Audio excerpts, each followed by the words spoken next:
We checked the record, and on January 19th, the day before the inaugural, of course, the New York Times reported about some of the early allegations here of connections between the Trump side and Russian officials. And they had one line buried in there that we found.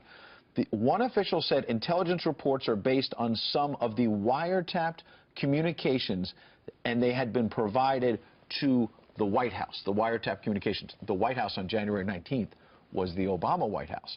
So is that the source of some of the information that has been spilling out? We don't know for sure, but it makes you wonder whether wiretap communications were in the possession of the Obama administration, and that's what's been spilling out in recent days.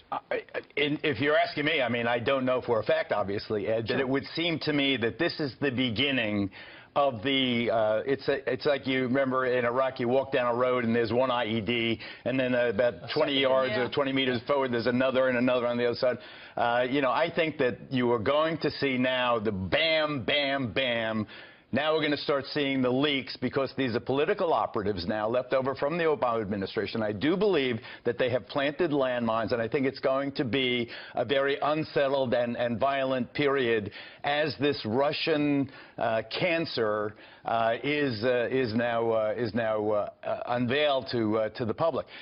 And when you think about it, Flynn resigns because of context. What were the contexts about? Was he speaking about the sanctions? Was he going behind the back of the President of the United States and saying, don't worry about those sanctions, buddy, we got you covered, we're not going to... Because we know he didn't tell the whole truth to Vice President Pence. We know he did not tell the whole truth to his own Vice President. So I think that this is really going to be... I understand the President's rage. I understand how he can be unsettled and upset about the whole notion of his tower there, you know, his citadel being penetrated by all these spies and spoofs and so forth, and his home and office as well, and every one of his subordinates. But it's legal.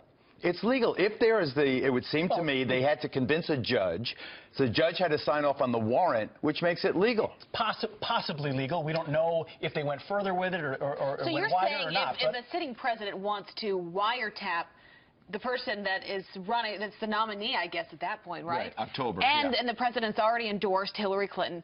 He is legally able to wiretap Trump Tower. That's all fine? It wouldn't even have to come from the president. It could have come from somebody in the NSA. It could have. The investigation is about foreign interference with U.S. elections and whether any American citizens were collaborating, colluding, conspiring with the foreign power. That is totally in the purview of the NSA and the various intelligence agencies.